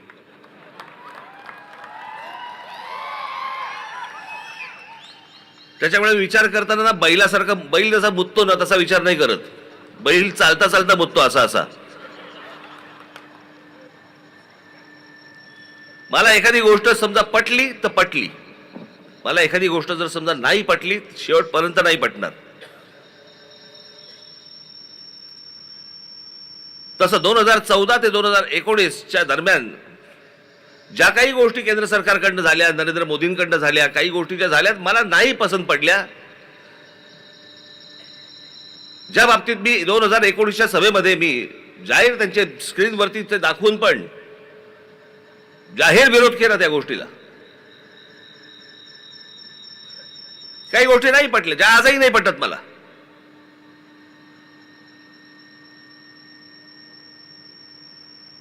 आणि मला असं वाटतं या बाबतीत आपण मोकळं असणं गरजेचं आहे की बाबा ही गोष्ट मला तुमची पटलेली नाहीये, या गोष्टी तुमच्या मला पटल्या.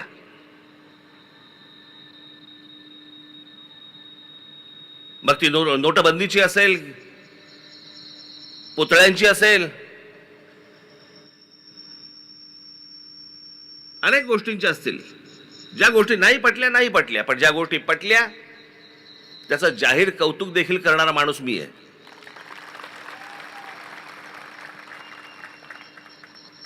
ज्या प्रकारचं 370 कलम काश्मीर बंद रद्द झालं, किती वर्ष ऐकतोय.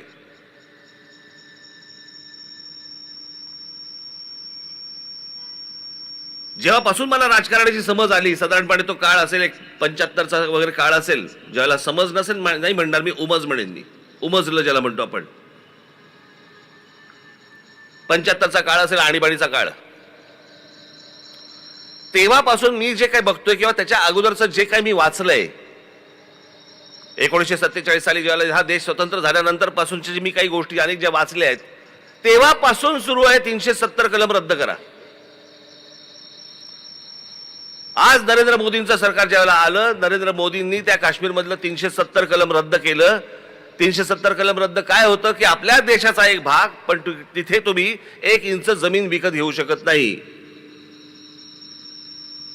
हे जे आजपर्यंत होतं हे नरेंद्र मोदींच्या सरकारमुळे झालं, हे तुम्हाला मान्य करावंच लागेल.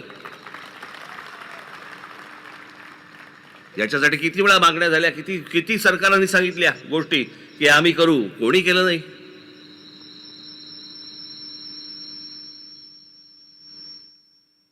ज्यावेळेला बाबरी मशिदीचा विषय ज्यावेळेला आला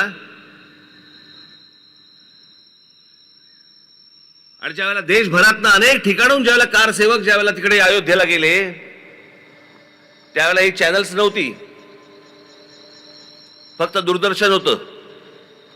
पण त्या दूरदर्शनवरती काही स्लॉट दिले जायचे, काही त्यावेळेचे काही चॅनलचे काही रील्स बिल्स असे काहीतरी होते, अर्ध्या असे त्याला स्लॉट दिले जायचे, वेळा दिल्या जायच्या.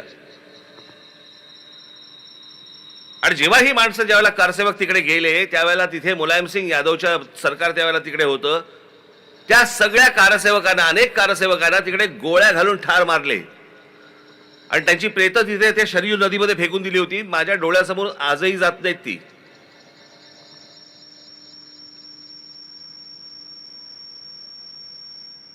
कोण कुठचा बाबर आणि कुठच्या बाबराला सांभाळणारे आमच्याकडच्या अवलादी.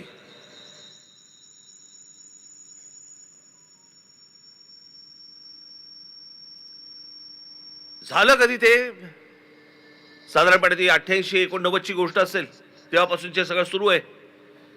विषय त्याच्याही कदाचित अगोदरचा पासूनचा असेल, पण हे सगळं कारसेवक तिथे जाणं, तिथे ती आंदोलनं होणं, सगळ्या गोष्टी होणं, आणि मग 92 साली त्याचा ढाचा गेला,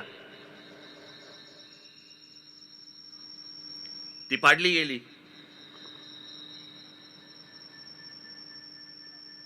ब्याण्णव साली झालेली गोष्ट आहे ती, 92 साली. त्यावेळेला त्याच्या अगोदर ते सगळे कारसेवक जेव्हा मारले गेले, आणि आता नरेंद्र मोदींचं सरकार असताना कोर्टामधनं राम मंदिर बांधायची परवानगी मिळाली, आणि आज त्यातला पहिली फेज ज्याला आपण म्हणतो पहिला भाग राम मंदिराचा आज उभा राहिला, तिकडे रामलल्ला तिथे उभे राहिले, प्रतिष्ठापना झाली. जसं काश्मीरचं झालं तसं राम मंदिराचंच आहे. मी तुम्हाला निश्चित सांगतो की नरेंद्र मोदींचं सरकार आणि त्या काळातलं सुप्रीम कोर्ट यांच्यामुळे हे राम मंदिर उभं राहिलं आणि त्या कारसेवकांच्या आत्म्यांना शांती मिळाली. नाही ते शक्य नव्हतं. ज्या गोष्टी योग्य आहेत त्या योग्य आहेत, ज्या गोष्टी अयोग्य आहेत त्या अयोग्य आहेत.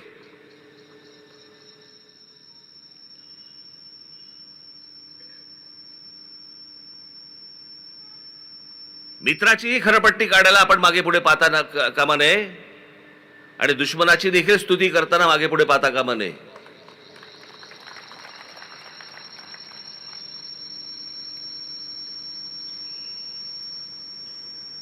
आणि मग मी विचार केला या सगळ्या गोष्टींमध्ये या देशाचं काय झालंय. या देशामध्ये ज्याला उभी फूट हा जरा थोडासा विचित्र शब्द वाटतो, पण व्हर्टिकल स्प्लिट ज्याला म्हणतो आपण, उभी फूटच म्हणता येईल त्याला. एक तर तुम्ही मोदींच्या बाजूने असा किंवा एक तर मोदींच्या विरोधात असा. 2019ला मी जे बोललोय ना, आजचे जे आहेत ना विरोधी पक्ष, यांची हिंमत नाही त्या गोष्टी बोलायची.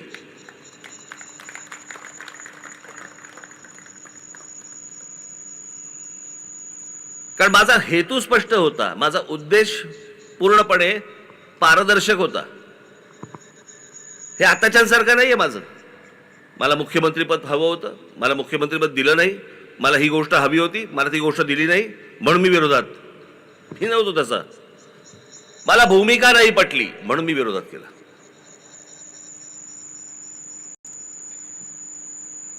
यांच्यासारखं नाही माझं की बदल्यात काहीतरी हवं होतं म्हणून मी विरोध केला. मी नाही विरोध केला त्याच्यासाठी. आणि जर समजा काल उद्धव ठाकरे इकडे येऊन गेले ना, हे तुमचं ज्याला ते अडीच वर्षाचं जे काही झंगाड होतं ना, 2.5 वर्ष मला द्या, 2.5 वर्ष तुम्हाला घ्या.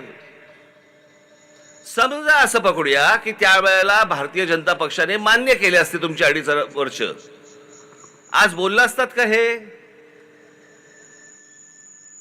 जे आज तुम्ही जे बोलतात हे बोलला असतात का? नसता बोललात. कारण सत्तेचा बोळा कोंबला असतो तोंडात.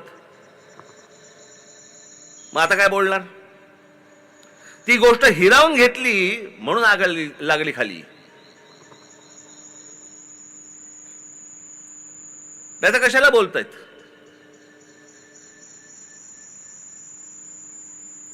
काल इकडे येऊन त्यांनी सांगितलं की म्हणे काय कोकणामधले उद्योगधंदे हे गुजरातला जात आहेत. वा रे वा. 2014 ते 2019 त्यांच्याबरोबर सत्तेत बसला होता तुम्ही. 2019 ते आता किती, 2020-22 ते काय जे असेल ते काय 23, तेव्हा तुम्ही मुख्यमंत्री होतात. म्हणजे या महाराष्ट्रामधल्या गेल्या 10 वर्षातली 7.5 वर्ष उद्धव ठाकरे सत्तेमध्ये होते. का गेले उद्योगधंदे बाहेर? का नाही विरोध केला तुम्ही? उद्योगधंदा आला की यांचा खासदार विरोध करणार, आमदार पाठिंबा देणार.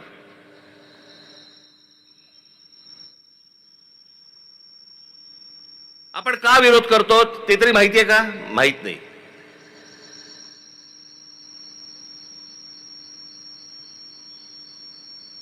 जैतापूरचा अणुऊर्जा प्रकल्प कोकणाचा नाश होईल. तिथे जर समजा स्फोट झाला तर काय होईल हे चालन तुमच्या समोर. मी बरोबर बोलतोय? बरोबर ना? त्याचा स्फोट झाला तर काय होईल? मी एक यादी वाचून दाखवतो.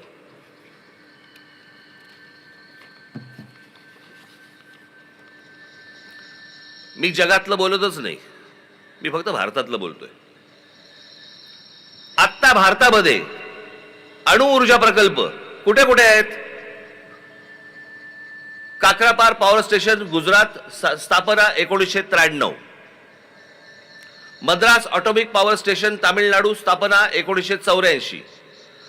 नारोरा atomic power station Uttar Pradesh स्थापना 1991, कासगा ऑटोमिक पॉवर स्टेशन कर्नाटक स्थापना 2000, Rajasthan atomic power station 1980, Tarapur अणुऊर्जा प्रकल्प महाराष्ट्र 1969, कुंदकुलम अणुऊर्जा प्रकल्प तामिळनाडू 2013, एवढे अणुऊर्जा प्रकल्प आत्ता भारतामध्ये आहेत.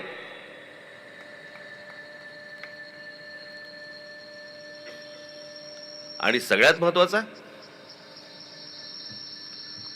की उद्या जर स्फोट झाला तर किती माणसं कोकणामध्ये मरतील, यांची चिंता वाहणाऱ्यांना हे माहित नाही का की भाभा ऑटोमिक रिसर्च सेंटर हे मुंबईत आहे.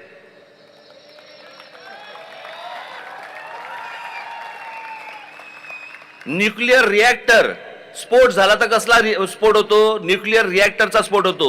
न्यूक्लिअर रिॲक्टर मुंबईत आहे.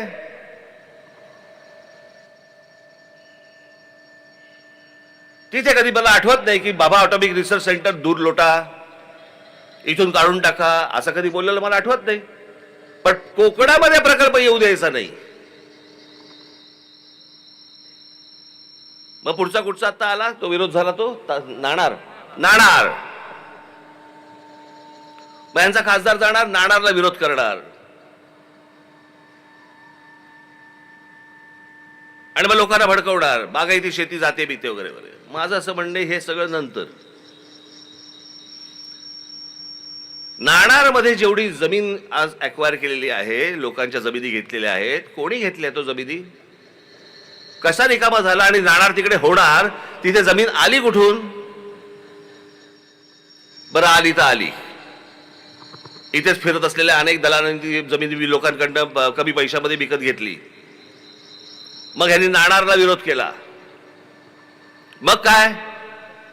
मग मुख्यमंत्री झाल्यावर त्यांनी सांगितलं काय, बारसू प्रकल्पाचं नवीन नाव ठेवायचं असेल तर बारसू करावं लागतं. आता म्हणे बारसूला हलवा. मग बारसूला म्हणे तिकडे 5000 एकर जमीन तिकडे सापडली. आता बारसू 5000 एकर जमीन सापडली कशी? म्हणजे कोणीतरी घेऊन ठेवली होती. बाबांनो, मी तुम्हाला जे सांगतोय ना, हे फक्त वरवर पकडू नका. याच्यामध्ये हे सगळे जमिनीचे व्यवहार आहेत. यांच्याच लोकांनी घेऊन ठेवलेल्या सगळ्या जमिनी, हे प्रकल्प आणायचा नाही आणायचा हे सगळं ठरवायचं. मग जिथे जमिनी घेऊन ठेवलेल्या आहेत तिथे जास्ती मुलांनी सरकार जास्ती पैसे देतं. म्हणजे तुमच्याकडनं 10 रुपयाला घ्यायची गोष्ट आणि सरकारकडनं 200 रुपये घ्यायचे. हे सगळे धंदे इथे कोकणामध्ये सुरू आहेत. आणि याच्यासाठी म्हणून पहिल्यांदा प्रकल्प थांबवायचा, जमिनीची किंमत वाढवायची, मग त्याच्यानंतर या सगळ्या गोष्टी करायच्या. हे सगळे धंदे इकडचे, हे सगळे आता लोकप्रतिनिधी आहेत ना, हे खासदार हा इथला, यांचे हे सगळे प्रकार सुरू आहेत. याला बळी पडायचंय तुम्हाला?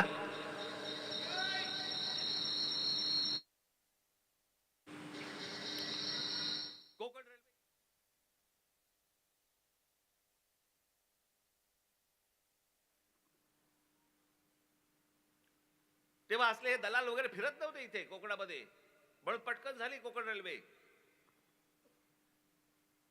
या कोकणामध्ये चांगले उद्योग यावेत, प्रदूषणमुक्त प्रकल्प यावेत. खरंच प्रत्येकाची इच्छा आहे. हे बाजूचा गोवा बघा,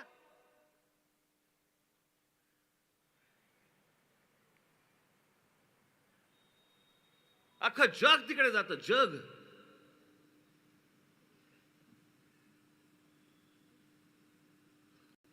पण गोव्यासारख्या बीचवरती जर समजा ते जे चित्र दृश्य दिसतं आपल्याला, ते जर आमच्या कोकणातल्या किनाऱ्यावरती दिसलं, 2020 एवढी गर्दी होईल. आणि मग आमच्याकडचं काय पालीभूत असतं काय?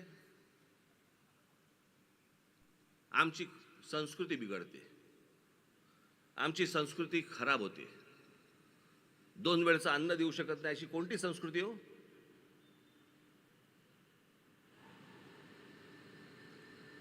इकडची संस्कृती खराब, इकडची संस्कृती मोठी. मग गोवा आणि केरळा तुमचं असंस्कृत आहेत लोक.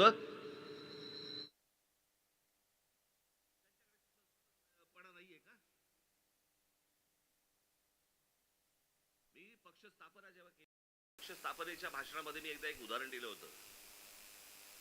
आज मी ते पुन्हा तुम्हाला एकदा उदाहरण देतो. नवं उघडलं होतं त्यावेळेला मी मलेशियाला गेलो होतो आणि मलेशियाला गेलो असताना तिकडे एक जेंटिंग हायलँड नावाची एक जागा आहे. आता अनेक लोक गेली असतील. मी जेव्हा गेलो त्यावेळेला एक हॉटेल होतं फक्त तिकडे. म्हणजे साधारणपणे किती अंतर असेल पकडूया आपण, मुंबई ते माथेरान एवढं अंतर आहे. तिथे पोहोचलो आम्ही. सहज आपला चोची मारत होतो. म्हटलं खाली जरा विचारपूस केली. म्हटलं किती हॉटेल मोठं होतं ते, पण एकच हॉटेल होतं. म्हटलं काय रे, म्हटलं इथे ऑक्युपन्सी किती आहे? ते बोले 100%. म्हटलं 100% ऑक्युपन्सी? म्हटलं काय आहे का इथे? ते बोले इथे कसिनो आहे. म्हटलं बरं. संध्याकाळी मी शर्मिला अजून आमच्या बरोबरचे कोण 2-3 जण होतो. आम्ही खाली कॅसिनो मध्ये गेलो. मला जुगार खेळता येत नाही. मी 5 वर्षात एकदा खेळतो.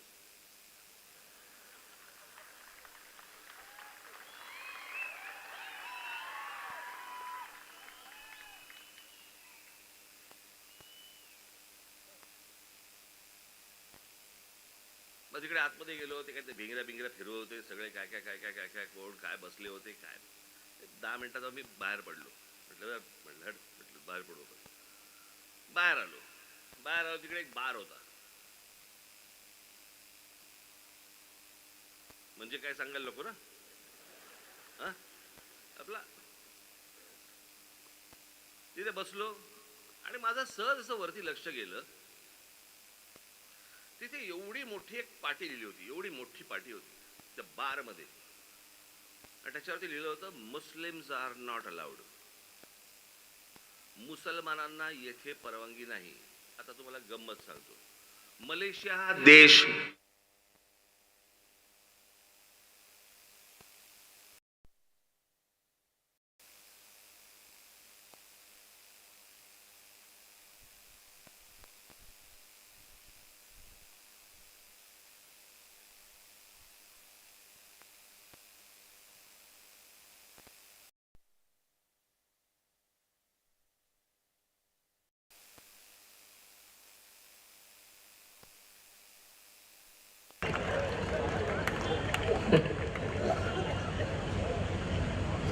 पण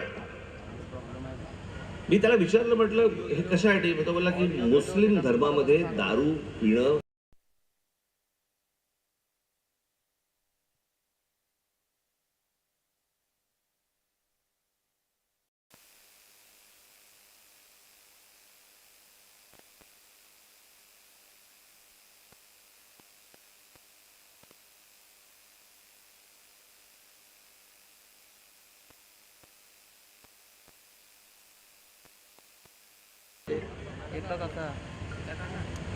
स्वतःच्या देशाची प्रगती करण्यासाठी जर एक देश आपल्या धर्माला बाजूला सोडत असेल, आपण कोणती संस्कृती घेऊन बसलो? कुठची संस्कृती?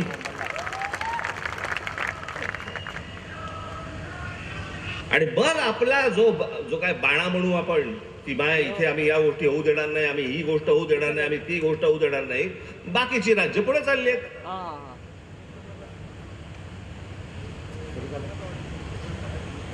गोवा पुढे चाललाय. हॉटेल्स निघतायत तिकडे. केरळामध्ये निघतायत. आम्ही तारकर्ली घेऊन बसलोय. तासन तास बसलेत लोक. डॉल्फिन दिसत.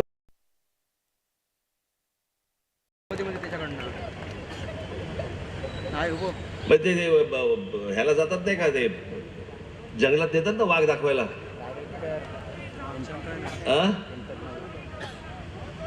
सावंतवाडीत डॉल्फिन आलाय.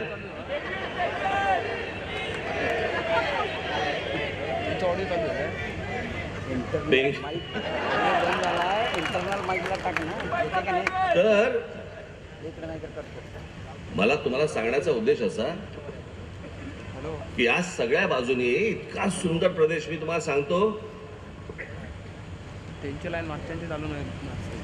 म्हणजे आपल्या कोकणामधला हा संपूर्ण प्रदेश आपला जो आहे ना, त्याला जैवविविधता म्हणतात. त्याला इतक्या वेगवेगळ्या प्रकारची झाडं, पानं, फुलं, या सगळ्या गोष्टी, त्याच्यामध्ये वेगवेगळ्या प्रकारचे पक्षी, प्राणी, असं हे संपूर्ण आपला जो काय म्हणतो सह्याद्रीची रेंज आहे ना, ही आपली अख्खं सगळं जे आहे ना, खास करून हा सगळा प्रदेश, सिंधुदुर्ग, रत्नागिरी, हा सगळा प्रदेश, हा 2 नंबरला येतो जगात, 2 नंबरला. अमेझॉनच्या जंगलानंतर हा प्रदेश येतो. आणि या प्रदेशाचं आम्ही काय करतो? काही नाही. पावसाळ्याच्या दिवसामध्ये इथे फक्त लोक येतात, गाड्या लावतात, धबधब्याखाली उभे राहतात. हा इतका सुंदर प्रदेश व्हायला पाहिजे, याच्यामध्ये इतक्या प्रकारच्या गोष्टी यायला पाहिजेत. खरं तर बाकीचे कारखाने सोडून नारायणराव, माझी तर इच्छा फक्त हॉटेल्स आणा इथे आणि इंग्लिश स्पीकिंग कोचिंग क्लासेस आणा. तिकडनं बंद आहे, इंटरनल माहितीला टाकणं. कोणी जाणार नाही तिकडे गोव्यामध्ये आणि केरळामध्ये, सगळेजण इकडे येतील.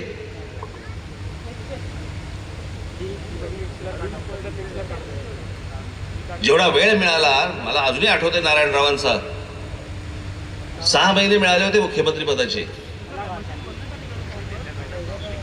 जर पुढची 5 वर्ष मिळाली असती ना, कोणाला इथे प्रचाराला याची गरजच लागली नसती.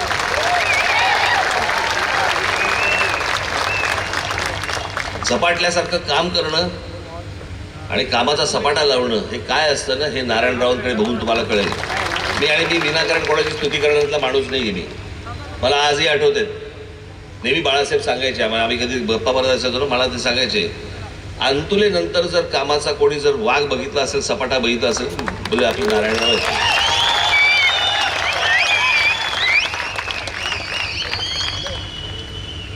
आणि एखादा विषय समजून घेणं, समजल्यानंतर तो मांडणं, हे तुम्ही असं नका पकडू. त्यांनी 4 गोष्टी माझ्याबद्दल चांगल्या बोलल्या म्हणून मी आता त्याच्याबद्दल चांगल्या गोष्टी बोलतोय. मी खरंच सांगतोय, मला ज्या ते मुख्यमंत्री झाले त्याला मला खरंच प्रश्न पडला होता की हे कसं करणार, हे मुख्यमंत्रीपद सांभाळू शकतील का. तो जो मुख्यमंत्री पदाचा म्हणून जो तो आवाका जो असतो, ही गोष्ट हे कशी सांभाळणार, काय सांभाळणार, खरंच प्रश्न होता. पण त्यांनी ज्या प्रकारचं मुख्यमंत्री पद त्यांनी जे हाताळलं किंवा हाकलं म्हणूया, हे भल्या भल्या नाही जमले. मी तुम्हाला एक उत्तम उदाहरण म्हणून मी तुम्हाला सांगतो, उत्तम उदाहरण. माझ्याबरोबर इथं आमचे अनिल शिदोरे आले असतील. कुठे आलेत का? कुठे आली आहेत? नारायणराव, तुम्ही कदाचित विसरून गेला असाल ही गोष्ट. हे आमचे अनिल शिदोरे एके दिवशी आपले मोठी संस्था, आपले अभय बंग माहिती आहेत ना तुम्हाला, सामाजिक संस्था ज्यांचे अभय बंग, या अभय बंगांना घेऊन हे आमचे अनिल शिदोरे एके दिवशी नारायणराव मुख्यमंत्री असताना त्यांच्याकडे गेले. सभागृह चालू होतं आणि बालमृत्यू, कुपोषण या विषयामध्ये अभय बंग त्यांना भेटायला गेले. चालू झाला. त्याला हे आमचे अनिल शिदोरे बरोबर होते. ते आलेत, अभय बंग आलेत म्हटल्यानंतर नारायणराव आतून बाहेर आले. पटकन त्यांना बोलले की 1-5 मिनिटं द्या, मी बाकीच्यांचं आवरतो, तोपर्यंत जर तुम्ही इथे बसा. झालं. त्याच्या नारायणरावांनी त्यांचं ऐकायला सुरुवात केली.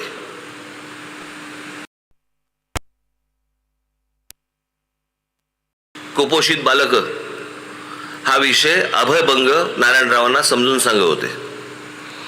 नारायणराव ऐकत होते.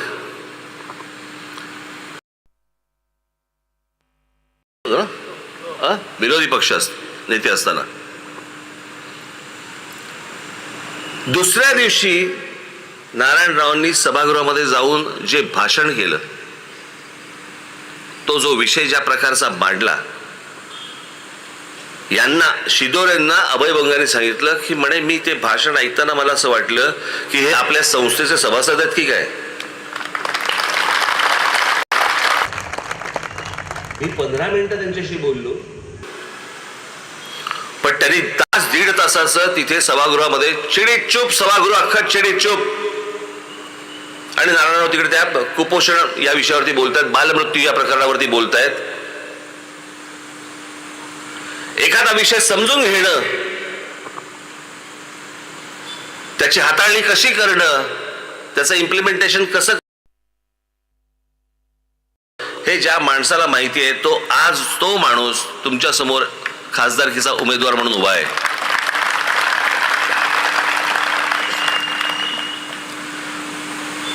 माझी सिंधुदुर्ग आणि रत्नागिरीच्या माझ्या सर्व माता भगिनींना माझी विनंती आहे, हात जोडून विनंती आहे, त्यांना निवडून द्या ही तर विनंती आहे. पण तुम्हाला एक प्रश्न पण आहे, नुसताच बाकड्यावर जाऊन बसणारा खासदार पाहिजे का केंद्रामध्ये मंत्री होऊन कोकणाचा विकास करणारा तुम्हाला उमेदवार पाहिजे?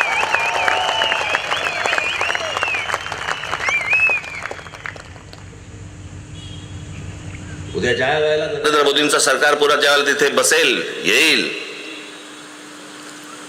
त्यावेळेला त्या केंद्रीय मंत्रिमंडळामध्ये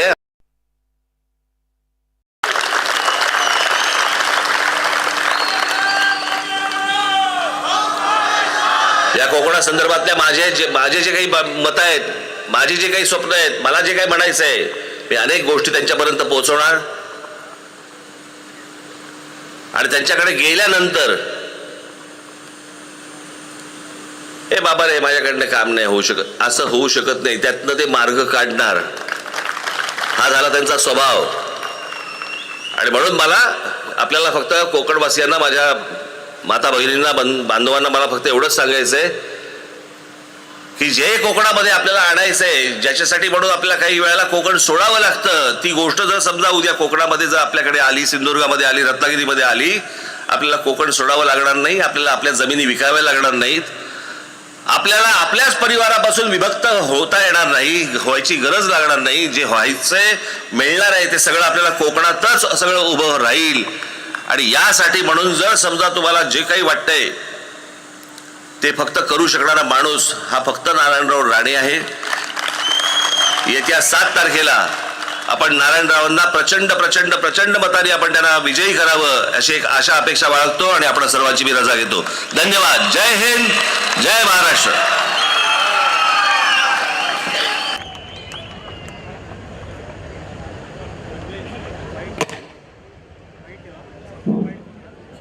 आजच्या या प्रचार सभेची सांगता राष्ट्रगीताने होईल. जनगण मन अधिनायक जय हे भारत भाग्य विधाता, पंजाब सिंध गुजरात मराठा द्राविड हिंद यमुना गंगा उच्चल